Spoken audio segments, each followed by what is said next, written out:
Book देना जरा सा।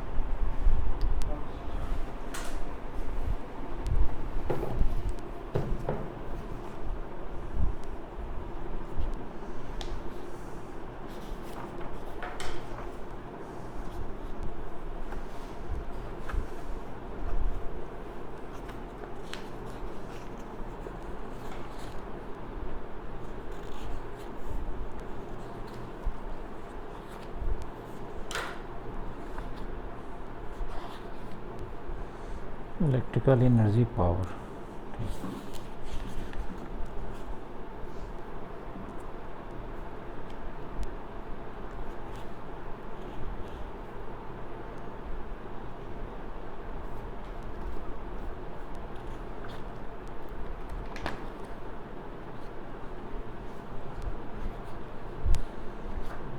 टेम्परेचर डिपेंडेंस पढ़ा दिए थे ना, टेम्परेचर डिपेंडेंस ऑन रेसिस्टेंस, जिसमें अल्फ़ा अल्फ़ा फार्मूला कुछ है, निकालें। हाँ, न्यूमेरिकल बनवाए थे ना उसका।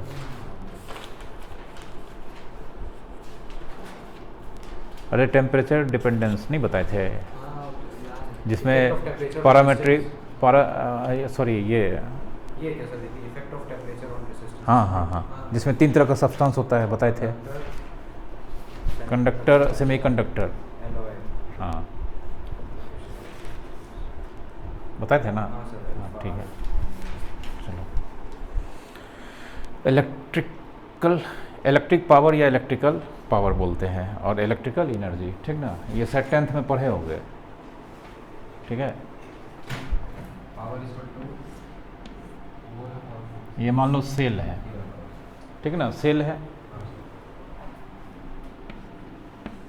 यहाँ का पोटेंशियल भी इधर का टर्मिनल का 0, कोई दिक्कत। सेल के बारे में पढ़ा चुके हैं।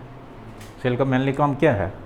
इलेक्ट्रॉन को, नया नया इलेक्ट्रॉन बनाना या इलेक्ट्रॉन को ड्राइव करते रहना, इलेक्ट्रॉन को सर्किट में ड्राइव करते रहना। क्या देकर?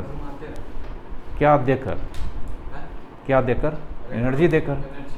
एनर्जी देना है, वो जाएगा, फिर खर्च करके फिर लौट के आ जाएगा।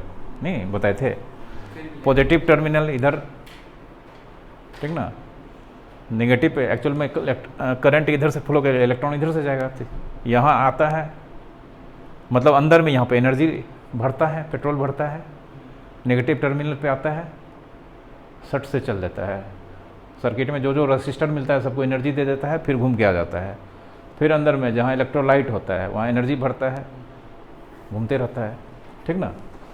तो सेल का मेनली काम है क्या चीज़ देना? इलेक्ट्रॉन को एनर्जी दे के बोलता है जाओ, बैठना नहीं है, जाओ, और जिसको जिसको चाहिए उसको बांट के आ जाओ, फिर आना, फिर देंगे, यही काम है, ठीक ना।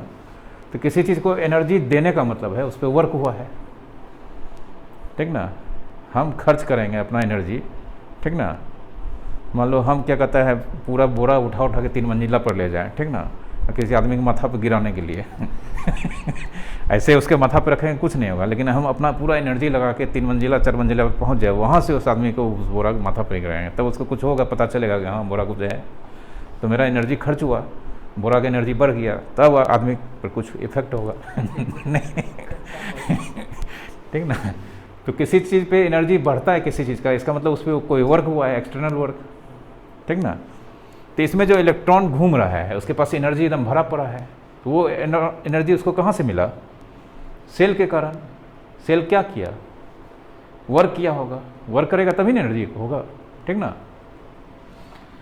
तो यहाँ से ये इलेक्ट्रॉन जो भी होगा ये इधर करंट फ्लो करेगा, और फिर इधर से जिस बैटरी से जितना करंट निकलता है, प्रिंसिपल है उसमें उतना करंट वापस आ जाना चाहिए, ठीक ना। कोई दिक्कत? मतलब सेल का काम है इलेक्ट्रॉन को एनर्जी प्रोवाइड करना। इसके लिए वो क्या करता है? एक्सटर्नल वर्क करता है, वो सारा वर्क एनर्जी में कन्वर्ट होकर स्टोर हो जाता है, किस में? इलेक्ट्रॉन में, ठीक ना। लिखो, थोड़ा सा लिखना पड़ेगा। नहीं अभी कुछ नहीं, लिखो ना, लिखो in a circuit, in a circuit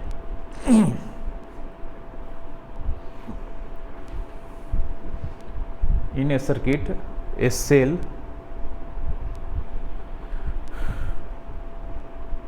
drive electrons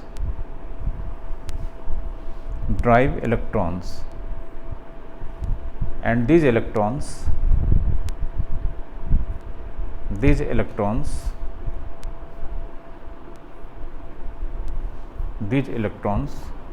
distributes energy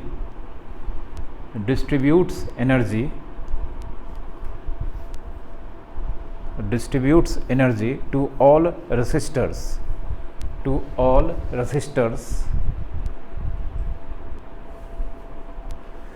in the circuit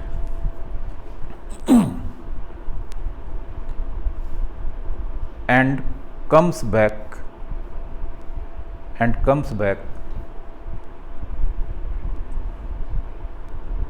to the cell to further refill energy and driven back.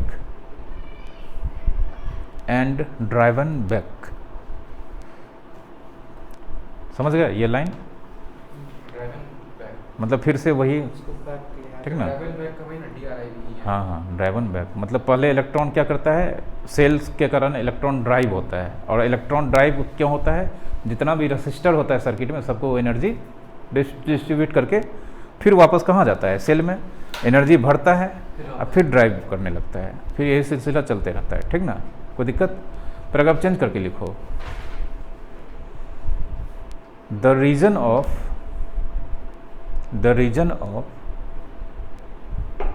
the energy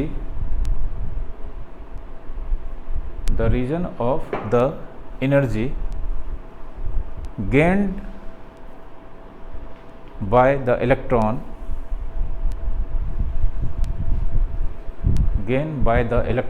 is due to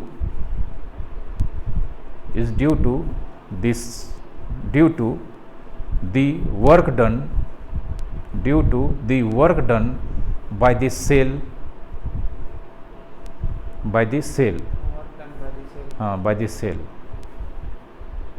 electron को जो एनर्जी आता है वो कहाँ से आता है, इसका मतलब वर्क होता है, कौन करता है, सेल, क्योंकि आसपास तो कोई है नहीं, कोई सर्किट में थोड़ा है आदमी क्या करता है ऐसे ऐसे घुमा रहा है कुछ हैंडल लेके, ठीक ना? कोई सर्किट में हम लगाती हैं बैटरी, तो एक्सटर्नल कंपोनेंट कौन, एक्सटर्नल एजेंट कौन हो गया, बैटरी।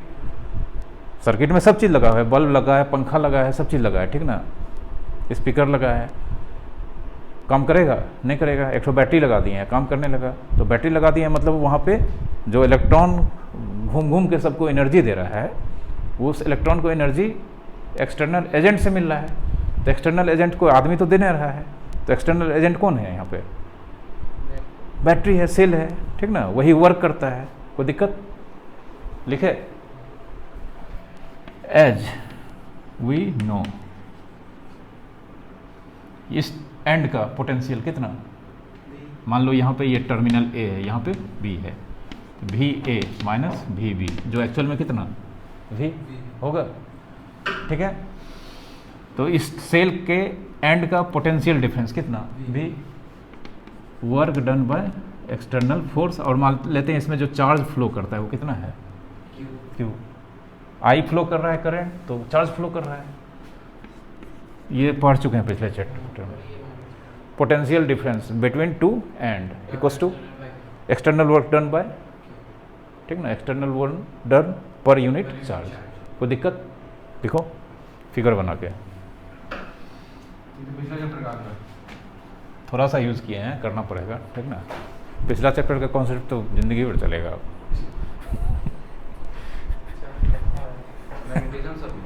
हाँ तब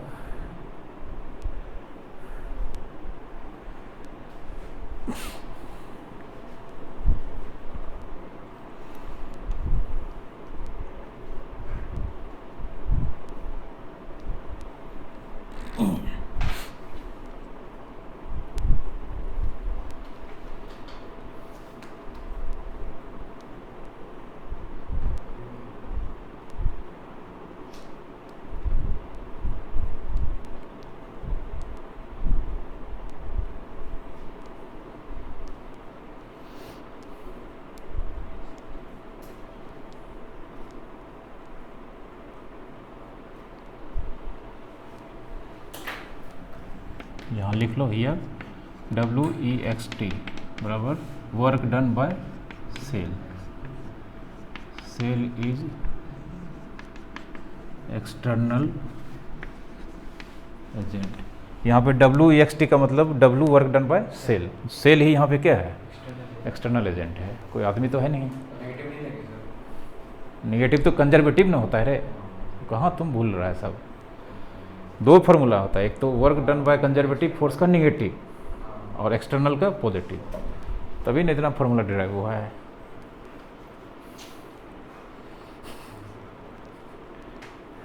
एक्सटर्नल एजेंट। हाँ, एक्सटर्नल एजेंट या एक्सटर्नल कुछ भी लिखो, एक्सटर्नल कंपोनेंट। कोई दिक्कत? अब ये क्यू डिवीजन है, इधर क्या हो जाएगा? Into therefore work done by external agent भी इनटू कितना? ठीक है, कोई दिक्कत? अब इंटीग्रेशन बाद में छोड़ो ना, थोड़ा सा लगेगा, इंटीग्रेशन ज़्यादा नहीं करना है। WEXT भी इंटू क्यू, कोई दिक्कत? वर्क डन हुआ, ठीक ना, जो वर्क कर, हाँ सेम हुआ, इतना वर्क किए, इतना इलेक्ट्रॉन को एनर्जी मिल गया, equals to energy gain by electrons. अभी लिखो ना, अभी मेन फार्मूला नहीं आया है, ये तो एक बेसिक फार्मूला मिला है, ठीक ना। एनर्जी स्टोर्ड,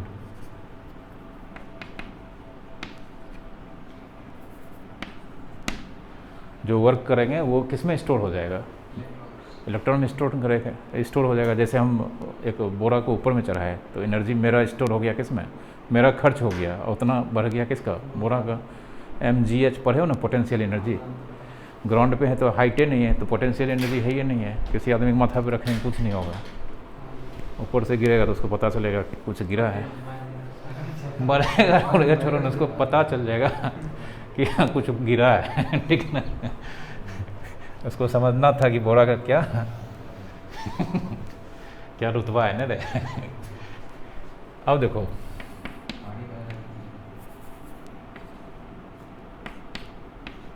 पावर, यहाँ पे पावर का मतलब इलेक्ट्रिकल पावर। पावर पढ़े हो, rate of change of energy, consuming energy या rate of change of doing work, सब चीज़ यही होता है। मतलब कहने का मतलब एनर्जी बटे टाइम, यही ना होता है। Rate of consuming energy with time या rate of doing work with time, पढ़े हो 11th में। हाँ, तो एनर्जी कितना निकला है? V into Q time T, ठीक है। पावर को लिखते हैं P, V और Q by T। Q by T क्या होता है? I नहीं होता है। P बराबर V I, I बराबर Q बाय T। लिखो हाँ, V I, V I उधर, P इधर है, ठीक ना। जैसे बिना, याद है ना, ऐसे किसी से पूछ लोगे ना ड्रिफ्ट वेलोसिटी का फार्मूला, तो मुंह उसका खुल जाएगा, बंद खुले रहेगा, बोलेगा कुछ नहीं। इलेक्ट्रिकल एनर्जी का वही होगा। इलेक्ट्रिकल एनर्जी वो आएगा, एनर्जी का फार्मूला निकल चुका है, लेकिन इस चैप्टर में बनाने के लिए कोई दूसरा फार्मूला है। इस चैप्टर में तो नहीं, इसे न्यूमेरिकल आता है, छोटका छोटका। हाँ, एकदम एक नंबर। इस चैप्टर में बड़ा न्यूमेरिकल के लिए है, तैयार है कौन? किरचॉफ्स लॉ, ठीक है। हाँ, क्यों आता है? किरचॉफ्स का डेरिवेशन कहाँ पढ़ा है? स्टेटमेंट आता है, सेल का आता है। सेल का ही आता है। रेसिस्टेंस का आता था, हटा दिया है।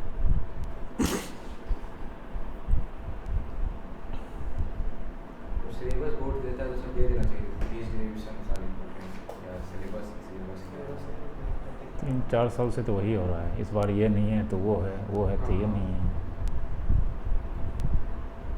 तो क्वेश्चन एग्जाम में विद्यार्थी के हाथ में रहता है एग्जाम। तो क्या करोगे? नीट का एग्ज़ाम हुआ, सब टॉप कर गया, सब एडमिशन ले लिया, उधर कोर्ट में केस चल रहा है, पता ही नहीं चल रहा है होगा क्या।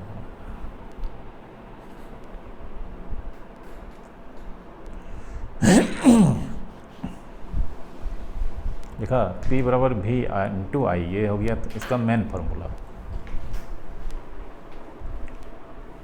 बेटा।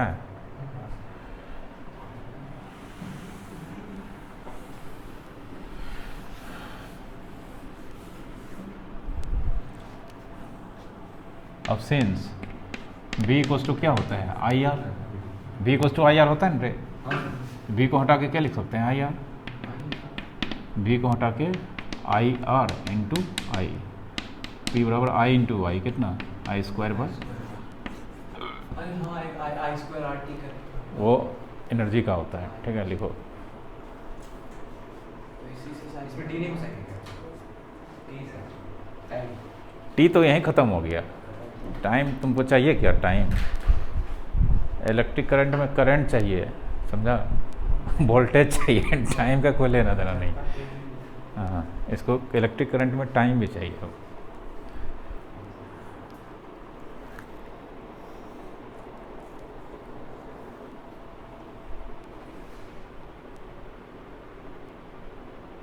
लिखा सब एक ही मेन फार्मूला ये है VIP, समझा। अब देखो यहाँ पे since I equals to V by R, I equals to V by R, यहाँ I रख देते हैं कितना V by R, V into V by R, P बराबर V स्क्वायर बाय आर लिखो।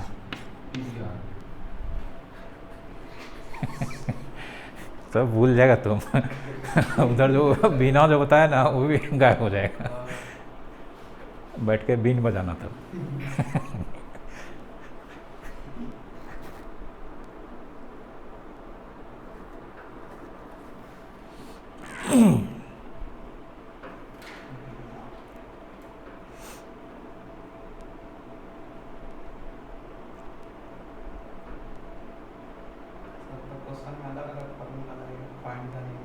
हाँ, जो डाटा दिया रहेगा देख लेना है कौन लगेगा, V दिया है R दिया है तो P का वो फार्मूला लगाएंगे, I दिया है R दिया है तो बीच वाला लगाएंगे, समझा। अब इलेक्ट्रिकल एनर्जी जिसको रिप्रेजेंट करते हैं किससे, E से, ठीक ना। तो सिंस P बराबर एनर्जी बटे टाइम, अभी तुरंत लिखे हैं, power equals to energy by time. P कितना है यहाँ पे main formula VI, VI energy को क्या माने हैं E टाइम, ठीक ना। हाँ एनर्जी को VQ भी तो माने हैं, हाँ माने हैं। VQ भी तो हो सकता है।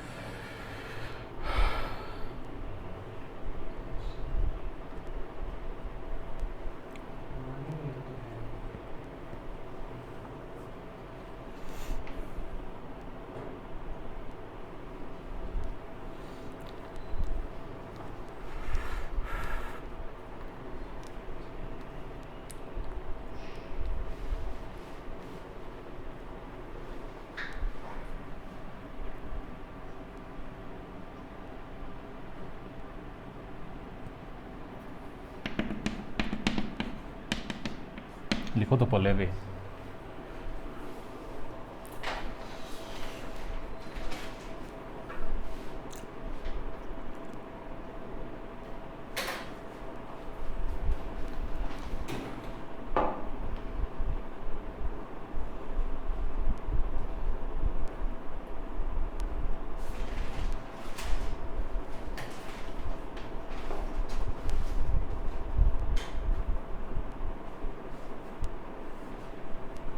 इसका ये फार्मूला देखने दो, जो फार्मूला होगा वही लाएंगे, इसी से सब आ जाएगा।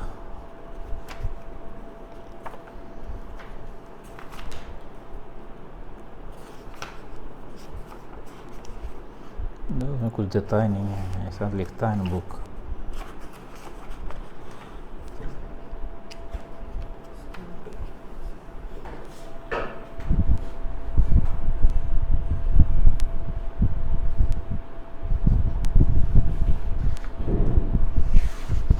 इलेक्ट्रिकल एनर्जी पावर, एनर्जी का फार्मूला नहीं दिया है, खाली P बराबर वी आई दिया है।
ई बराबर वी आई टी निकाले हैं ना, बी इक्वस टू क्या होता है, बी की जगह पे I R, I into I square R T, ये पढ़े होगे सर फॉर्म। हाँ तो वही यहाँ भी है, लिखो लिखो मेन फार्मूला हो गया एनर्जी निकालने का, ठीक ना। E equals to I square by R T.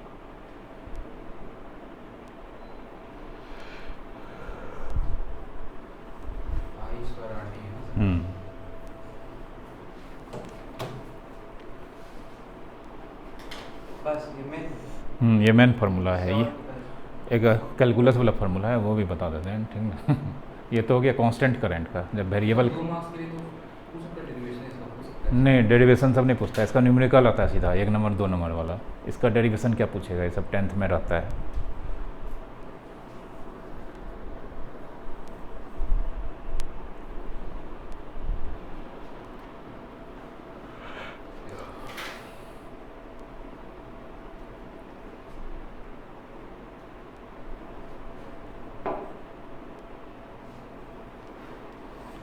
इसका कुछ क्वेश्चन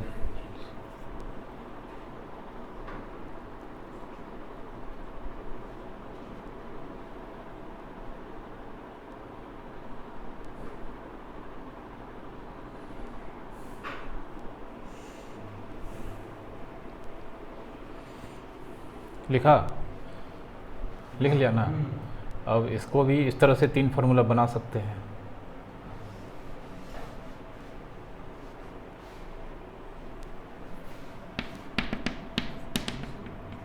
ऑल्सो ई बराबर आई स्क्वायर, आर के जगह पे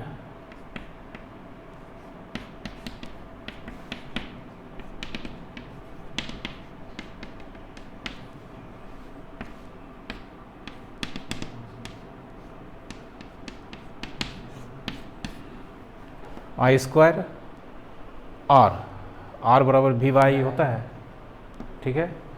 आई एक ठो कैंसिल हो गया, वी आई टी, ठीक है लिखो। तो वहाँ भी आया है अच्छा वो शुरू में लिख दिया, ठीक ना। हाँ तो ठीक है, इसको मत लिखो तब, बॉक्स में डाल देते अरे छोड़ो बेकार है ये सब, ठीक है। ज़्यादा लिखोगे तो फिर दिक्कत हो जाएगा। वी आई टी पहले से लिखा हुआ है, ठीक ना। वी आई पी सब है यहाँ पे, ठीक ना। पावर का formula V I P, energy का फॉर्मूला वी आई टी, लेकिन पावर वी आई पी सब पी भी आ जाता है इसमें, ठीक ना। पी वी आई पी, ठीक है। अब P बराबर E बाय टी, ठीक है। P बराबर D by D T, P बराबर E बाय टी, P बराबर E बाय, या ये चीज़ डी पी बराबर, ठीक ना, इन डिफरेंशियल फॉर्म, इसको डिफरेंशियल फॉर्म बोलते हैं, ठीक ना। अब डी पी बराबर, या छोड़ो, डी टी इधर आ जाएगा, डी पी क्यों लिखेंगे, पी ए लिखेंगे, पी डी टी बराबर डी, डी बराबर पी डी टी, डी बराबर पी डी टी लिख सकते हैं। डी का इंटीग्रेशन ई 0 टी, ठीक है, बहुत कम यूज होता है, ठीक ना, लिख लो। ई बराबर integration P D T, time यहाँ वेरिएबल है, 0 से टाइम 2 सेकंड चलेगा तो 2 लिखेंगे, 3 सेकंड चलेगा 3 लिखेंगे। इस क्वेश्चन शायद बुक में एक आध गो होगा, इसलिए बता दिए।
कुछ नहीं, अब इसमें वही कितना यूनिट बिजली जला, कितना पैसा लगा, ये सब क्वेश्चन वो बुक से देख के बनवाना होगा, ठीक ना। एक तो बना देंगे, अपने पकड़ लोगे कैसे बनेगा, ठीक ना। नहीं होता है, कितना घंटा चला, इतना फैन है, इतना ये है, एसी है, इतना आयरन, इतना घंटा आयरन हुआ है, बस इतना सही। हाँ बस। तो क्वेश्चन में वैल्यू कितना रुपया लगा, हाँ सब दे देगा, पर यूनिट कितना वाट का है, ठीक ना। बनवाएंगे इसका क्वेश्चन थोड़ा कलेक्ट, अभी एक क्वेश्चन बना छोटा सा।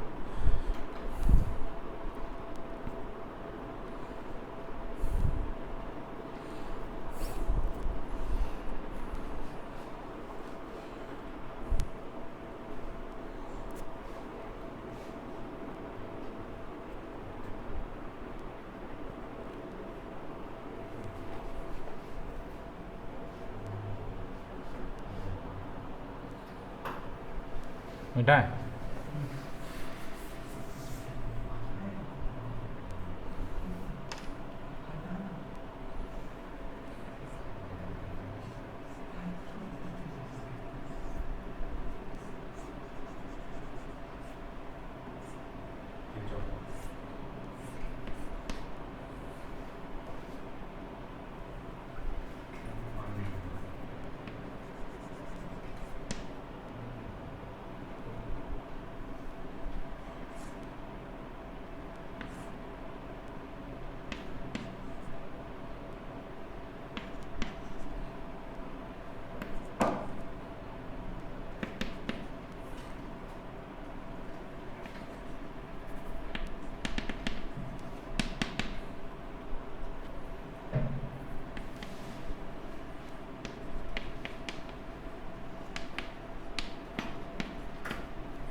ये सर्किट है, ठीक ना।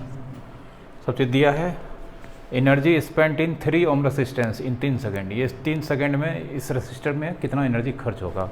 अब पूरा सर्किट में, ठीक ना, पूरा सर्किट में 3 सेकेंड में कितना एनर्जी खर्च होगा वो निकालना है। पूरा सर्किट मतलब सब जहाँ जहाँ रजिस्टर लगा सब जो एनर्जी खर्च करेगा।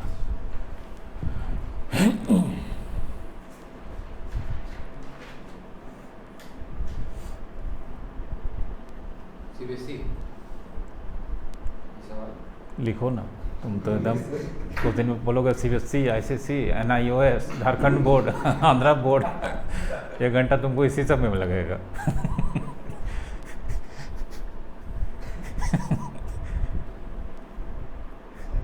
ऑल इंडिया बोर्ड एक बार में। कहाँ का सवाल? बुक का सवाल होगा, ये बुक का है, ठीक ना। किसी न किसी बुक में है, या तो प्रदीप में हो सकता है या SL अरोड़ा में हो सकता है। NCERT में तो नहीं है ऐसा, या हो भी सकता है, अभी देखे नहीं।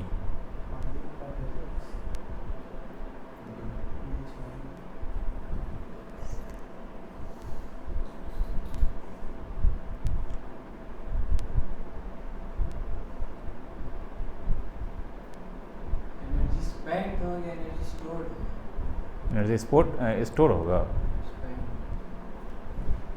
बल्ब जब जलेगा तो वहाँ क्या होगा एनर्जी।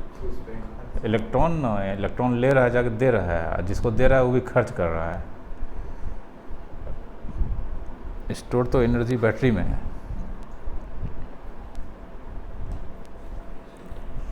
सबसे पहले इक्विवेलेंट रेसिस्टेंस निकालो, करंट पता चल जाएगा, सब चीज़ निकल जाएगा। क्योंकि करंट E बराबर होता है I स्क्वायर RT। R दिया हुआ है, I चाहिए और टाइम 3 सेकेंड पहले से दे रखा है।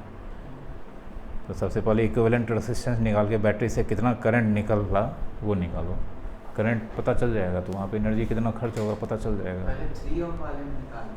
हाँ, 3 और 6 का निकालो और फिर वो सीरीज में हो जाएगा 2 और 3 और 6 का। नहीं, लेकिन पहले तो 3 ओम सिर्फ किया, तो सिर्फ उसी में निकालेंगे ना।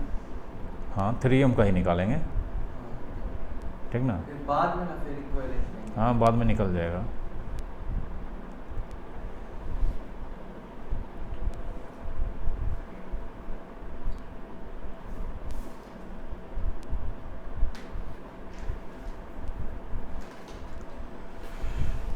इक्विवेलेंट रेसिस्टेंस निकलेगा ना सर्किट का।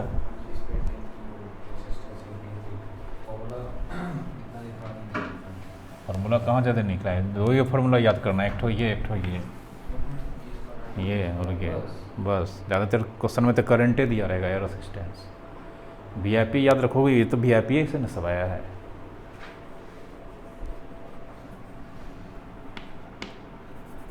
One by R equals to 1/3 plus 1/6। 3 और 6 का ये लगेगा फार्मूला, पैरेलल में है। 1/R 3 और 6 का 6, तो R बराबर 6/3 2।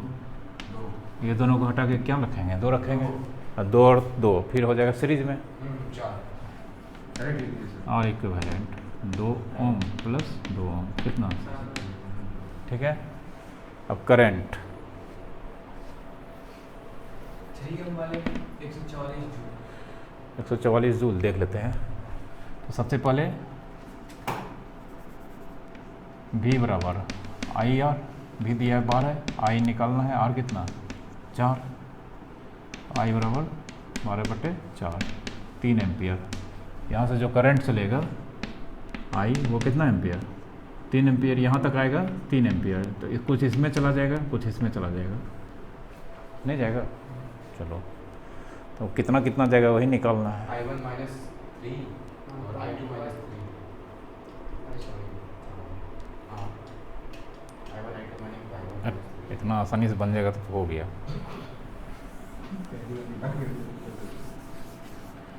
एक बात पता चल गया कि यहाँ तक 3 एम्पियर करंट आएगा। उसके बाद थोड़ा सा इसमें चला जाएगा, थोड़ा सा इसमें।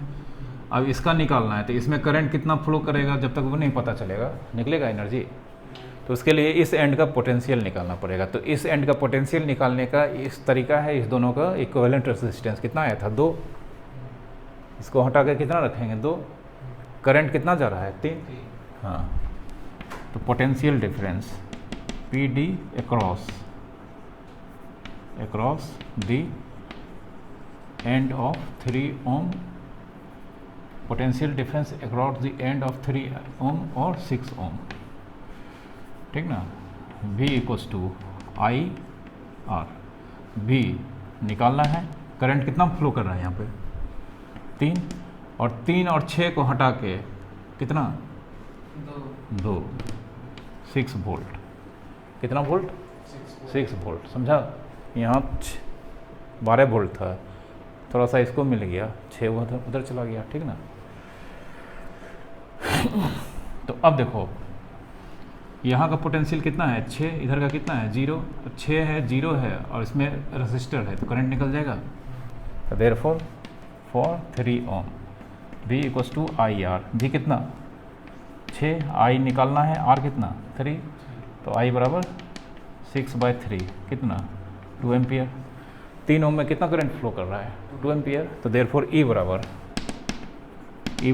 I स्क्वायर RT, I कितना 2 स्क्वायर, रेसिस्टेंस कितना 3, कितना सेकंड के लिए 3, 3 3 9 चुका 36 जूल।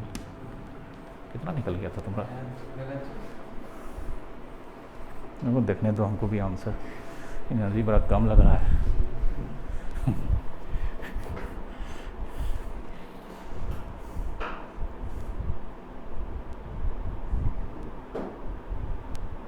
नहीं ठीक है 36 जूल है, ठीक है।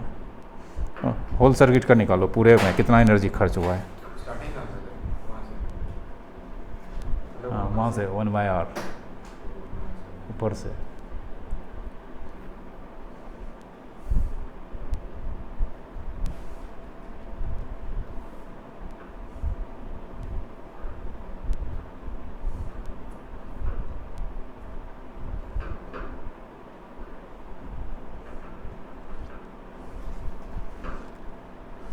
होल सर्किट का निकालो।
end of 3 ohm तो मैं into 2 के 3 ohm resistor के अक्रॉस IR में 3 into 3 ohm जो PD across the end of 3 ohm और 6 ohm है ना, तो V equal to IR, R तो 3 ohm वाला लेंगे ना 2 ohm क्यों।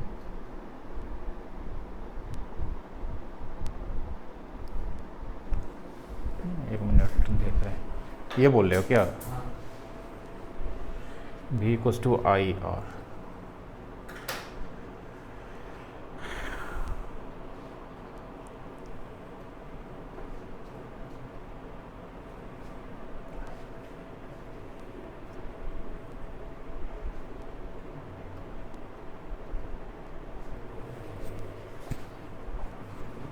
अरे यहाँ जो R लिए हैं वो 3 का लेंगे इक्विवेलेंट का लेंगे, ये बोलो, वो दोनों को हटा के नहीं लिए हैं, इसको हटाए इसको हटाए, ये तो गड़बड़ हो जाएगा। जानते हैं इसको, ये दोनों का इक्विवेलेंट कितना निकाले हैं 2, वही पुट किए हैं यहाँ पे, समझा। इससे इसीलिए बोलते हैं, उससे मैं बताते हैं, समझते नहीं हो। आई आर इक्विवेलेंट 3 और 6 का इक्विवेलेंट कितना निकाले हैं 2, तो 2 लिए हैं। अब इक्विवेलेंट को हटा के उसको रख देंगे, पैरेलल में जानते हैं वोल्टेज सेम होता है,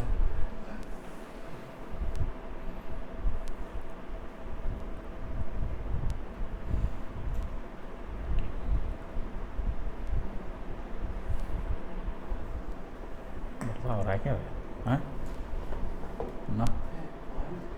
हाँ वर्षा हो रहा है, पता ही नहीं चल रहा है अंदर में।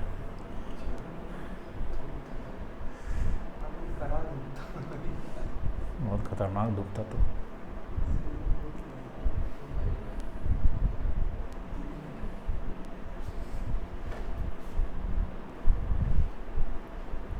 पूरा एनर्जी निकालो अपना, यहाँ वर्षा ख़त्म हो जाएगा।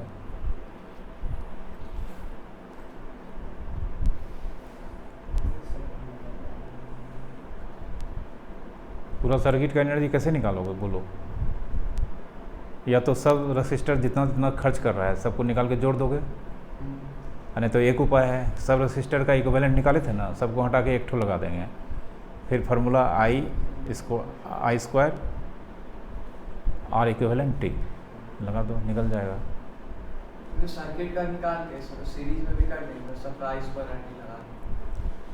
एक तो 3 गो लगा है ना, सब में सबका एनर्जी कितना कितना कंज्यूम कर रहा है, सबका अलग अलग निकाल के जोड़ दोगे, वो भी तरीका है।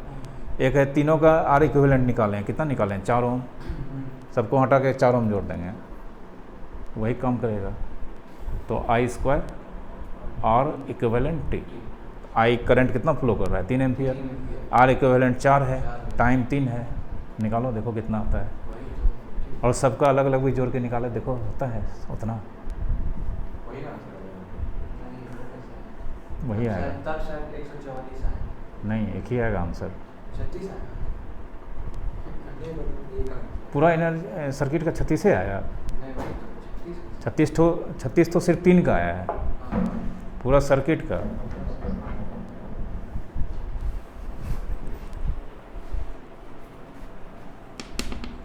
फॉर होल सर्किट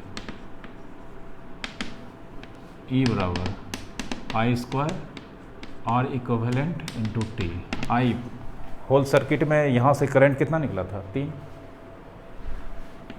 स्क्वायर, और इक्विवेलेंट सर्किट का कितना 4 3 12 गुना 9 108 जूल। सबका अलग अलग भी निकालो तो 108 जूल। देखो इसमें कितना करंट फ्लो कर रहा है, निकाला है ना कितना? 2, इसमें 2, इसमें 1 करेगा। हट, इसका करंट कहाँ निकाले हैं? हाँ 2 निकाले हैं। इसमें करंट जा रहा है 2, तो इसमें होगा 1 एम्पियर, चूँकि 3 है, 3 में 2 उधर चला गया तो 1 इसमें आ जाएगा। और इसमें कितना 3, तो यहाँ पे एनर्जी निकाल चुके हैं। यहाँ पे कितना 36 जूल, यहाँ पे आई स्क्वायर आर टी 18 नहीं 18 जूल, और यहाँ पे आई स्क्वायर कितना 3 9 2 जा 18 3 जा 40, सबको जोड़ो तो आता है 108। कैसे नहीं आ रहा है? 50 36 50 36 90 108 यहाँ डायरेक्टे निकाले हैं, कहाँ गया? ऐसे सबका निकाल के जोड़ना होगा, ठीक है।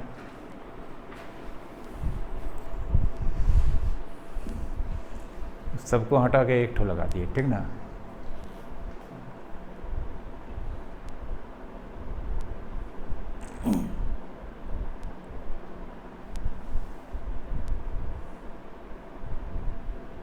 अरे मान लो इस रूम में 10 बल्ब जल रहा है 10 वाट का, सबको खोल के हटा के एक ठो बल्ब लगा दिया 100 वाट का, बात बराबर ना होगा। 3 मिनट उधर वो 10 बल्ब जलेगा, इधर 1 बल्ब 3 मिनट जलेगा, एनर्जी उतने कंज्यूम होगा, वही हुआ। 3 को खोल के लगा देंगे आर इक्विवेलेंट 4 ओम का, उसी को 3 मिनट जलाएंगे, तो वो जितना एनर्जी खर्च करेगा, नहीं समझे अभी भी? उस 3 रजिस्टर को हटा के उस तीनों के बराबर कितना 4 ओम का 3 मिनट तक जलाएंगे, वो एनर्जी जितना खर्च होगा वही सर्किट का हो जाएगा, समझा? क्या कर रहा है तुम? फ़ोन कहीं चलाता है पढ़ने के समय? फ़ोन बंद करके रखो। कुछ बोलने रहा तुम, समझ में आया है कि नहीं? हैं? नहीं आया है? आज तो कुछ हुआ भी नहीं है, तो बच्चा 10th लेवल हमको लगता है सवाल। अगला कल क्लास में ना आएगा 5 पंखा 6 AC 2 हीटर गीजर सब लगा देंगे, उसके बाद बोलेंगे बिल कितना आया ठीक है, अच्छा बिल की सर मायना क्या है? कल सब बिल वाला सब क्वेश्चन हो जाएगा कल, ठीक ना। सब कल पता है, मीटर जो उलुल जुलुल बिल भेजता है ना, उसको पकड़ लोगे तुम, ठीक ना उसको पढ़ा दोगे तुम कल सब पढ़ा देंगे, ठीक ना। कितना यूनिट है खाली ये पता कर लेना।